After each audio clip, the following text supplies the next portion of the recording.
అందరికీ నమస్కారం. శ్రీ ఆంజనేయం, ఆంజనేయ కథామాలిక. ఆంజనేయుడు భూమి మీద అవతరించినప్పటి నుండి ఆయన చరిత్ర, వైభవం, లీలలు చిన్న చిన్న కథలుగా చెప్పే ప్రయత్నమే శ్రీ ఆంజనేయం. మన పద్ధతిలోనే చిన్న చిన్న కథలుగా చెప్పుకుంటూ ఆంజనేయుడి సంపూర్ణ చరిత్ర తెలుసుకుందాం. వాల్మీకి మహర్షి రామాయణంలో రామకథను ప్రధానంగా తీసుకున్నట వలన ఆంజనేయుడి సంపూర్ణ దర్శనం కాలేదనిపిస్తుంది. పరాశర సంహితలో ఆంజనేయ చరిత్ర విస్తారంగా చెప్పబడింది. మనం కూడా పరాశర సంహితను ఆధారంగా చేసుకుని ముందుకు సాగుతున్నాం. మీ అందరికీ ఒక ముఖ్యమైన విషయం చెప్పాలనుకుంటున్నాను. ఆనాటి వానరులు దేవతలు శాస్త్రాలను అధ్యయనం చేశారు, యుద్ధాలు చేశారు, రాజ్యాలు ఏలారు. మనం ఈనాడు చూస్తున్నటువంటి కోతులను, వానరులను ఒక్కటి అనుకోకూడదు, ఒకే జాతి అనుకోకూడదు. ఇవి చాలా అల్ప ప్రాణులు. వారు దేవతలు, ఒక కార్యాని కోసం అవతరించిన వారు అని మీకు తెలియజేస్తూ కథలోకి ప్రవేశిద్దాం.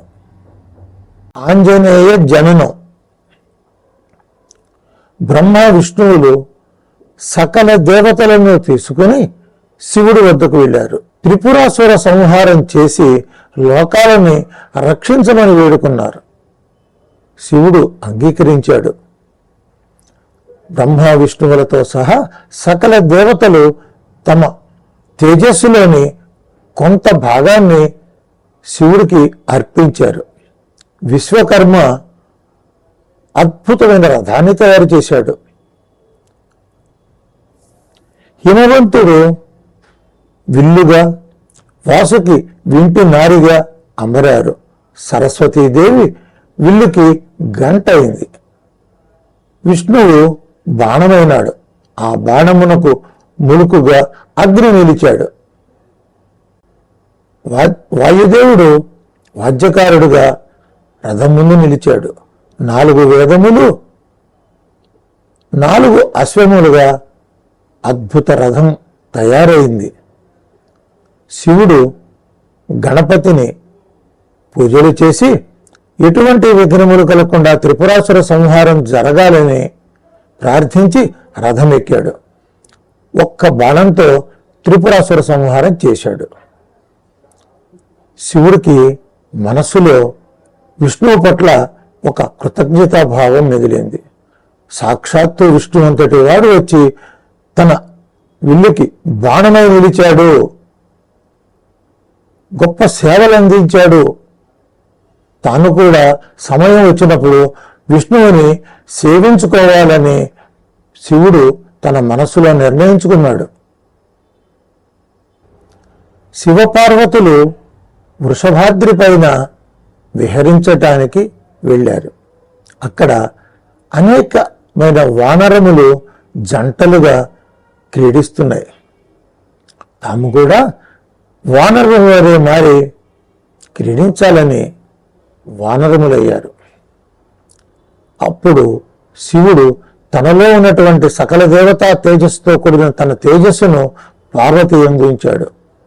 పార్వతి వానర రూపంలో ఉండటం వలన ఆ తేజస్సును తాళలేక అగ్నికి అందించింది.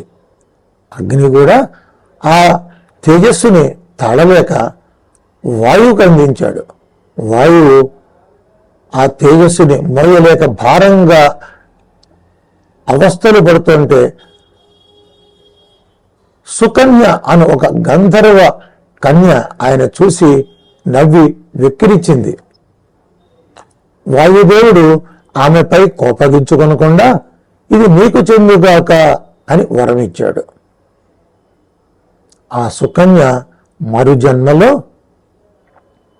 సాధ్య అను ఒక బ్రాహ్మణ స్త్రీగా జన్మించింది. కశ్యపుడు అను బ్రాహ్మణుణ్ణి వివాహం చేసుకుంది. వారిద్దరూ సంతానం కోసం శివుడి గురించి దీర్ఘ తపస్సు చేశాడు.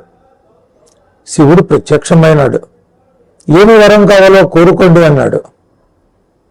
శివ, నీవే మాకు పుత్రుడిగా జన్మించు అని వరం అడిగారు.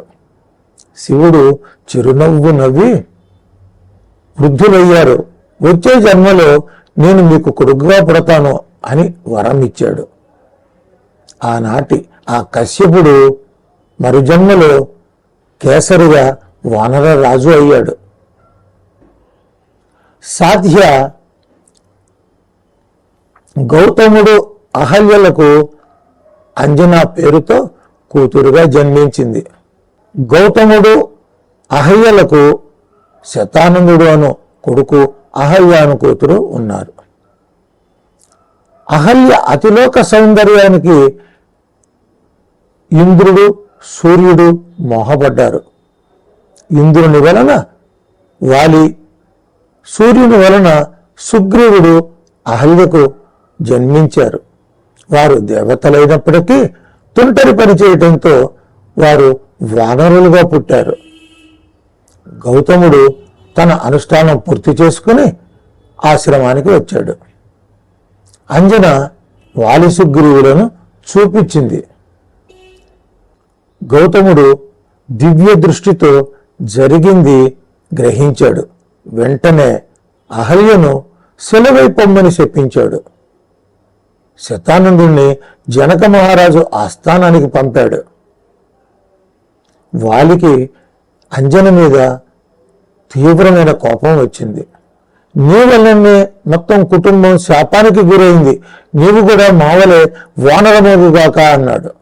బాలవాక్కు బ్రహ్మవాక్కు అన్నట్లుగా అందమైనటువంటి ఆ అంజన వానరముగా మారింది. ఆమె చాలా దుఃఖించింది. నారద మహర్షి గౌతముని వద్దకు వచ్చి, ఈ అంజనను కుంజరుడు అను వానరుడికి దత్తత ఇవ్వు. పూర్వము శివుడు కుంజరునికి ఒక కూతుర్ని దత్తత ఇప్పిస్తాను అని వరమిచ్చాడు. ఇది అంతా శివలీలే అని నచ్చచెప్పాడు. గౌతముడు అంజనను కుంజరుడికి దత్తత ఇచ్చాడు. అంజన చాలా దుఃఖించింది. గౌతముడు ఆమెను ఓదార్చి ఆమె పూర్వజన్మ కథను ఆమెకు గుర్తు చేసి, వాయుదేవుని అనుగ్రహం వల్ల లోకపూజ్యురాలివగుతావు అని చెప్పి పంపించాడు. కుంజరుడు అంజనను కేసరికిచ్చి వివాహం చేశాడు. వారి కులగురువు మతంగ మహర్షి. ఆయన ఆ దంపతులను శివుడు గురించి తపస్సు చేయమని చెప్పాడు. వారిద్దరూ ఆ శివ తపస్సులో ఉన్నారు. వైకుంఠంలో శ్రీ మహావిష్ణువు రావణ సంహారం కోసం శ్రీరాముడిగా అవతరించాలని నిర్ణయించుకున్నాడు.